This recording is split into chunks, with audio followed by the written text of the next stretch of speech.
अस्सलाम वालेकुम गाइस, कैसे हो आप सब। उम्मीद करती हूँ खैरियत से होंगे। तो आज मी तुमच्यासाठी आणलेली एक कोल्हापूर स्टाईल मस्त झणझणीत कवळी कवळी गवारची भाजी। तर चला बनवायला स्टार्ट करूया। तर इथे बघा मित्रांनो, इथे आपल्याला मस्त एक चांगली गवार भेटलेली आहे, मस्त कवळी सर्वी। ही मी साफ करून स्वच्छ कापून आणि स्वच्छ धुवून घेतलेली आहे। ही आपली ठेसेवाली आपल्याला गवार बनवायची आहे, त्यासाठी ही अर्धा किलो गवार आहे।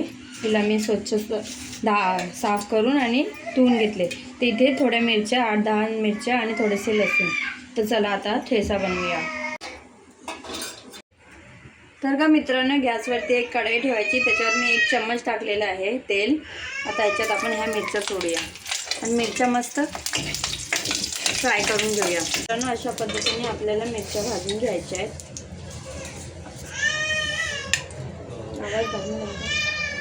तर आता ह्याच तेलामध्ये आपण हा गवार भाजून घेऊया।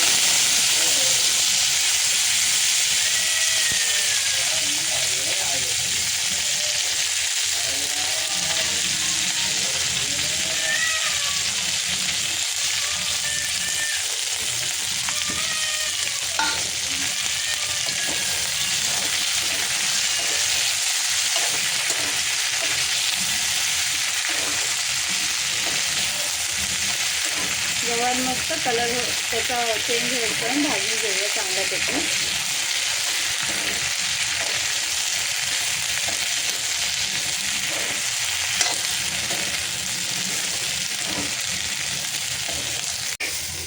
ते इथे आपली गवार भाजते तोपर्यंत आपण ठेचा बनवून घेऊया।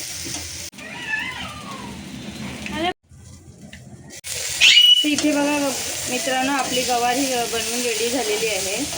आता आपण याला काढून घेऊया एका प्लेटमध्ये, काढून घेऊया हिला। आता आपण त्याच कढईमध्ये एक चम्मच तेल ॲड करूया।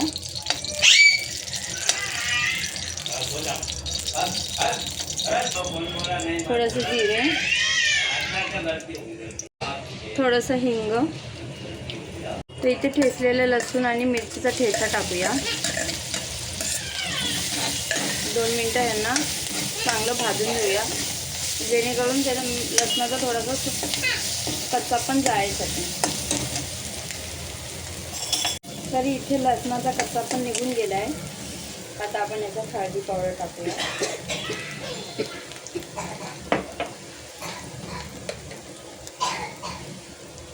चवीनुसार मीठ,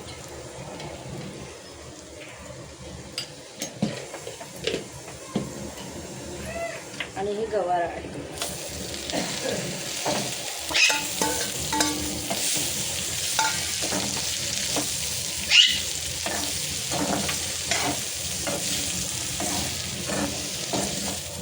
त्यासोबत हे शेंगदाण्याचा कूट थोडासा टाकूया।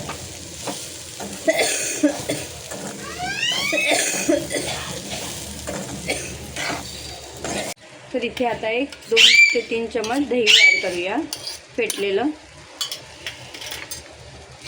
आणि कोथिंबीर आणि टॅमॅटो एक छोटासा, तो सुद्धा याच्यात ॲड करूया। दही टाकल्याने काय होतं, भाजीला एकदम मस्त चव येते। तुम्ही पण नक्कीच टाका हे। तर इथे थोडंसं पाणी टाकून त्याला मस्त वाफ देऊन घेऊया।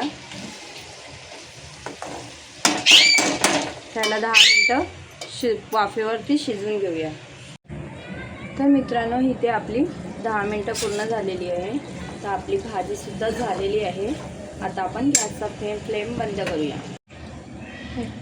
हे बघा आपण मित्रांनो, ठेसेवाली गवार बनवून झालेली आहे। ही तुम्ही भाकरीबरोबर पण खाऊ शकता, ज्वारीच्या भाकरीवर ते अप्रतिम लागते, आणि भाताबरोबर पण खाऊ शकता।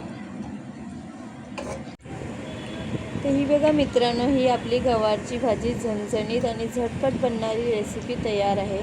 जर तुम्हाला माझी व्हिडिओ पसंत येत असेल तर लाईक, शेअर, सबस्क्राईब जरूर करा, आणि कुठून बघता हे सुद्धा मला कमेंटमध्ये सांगा।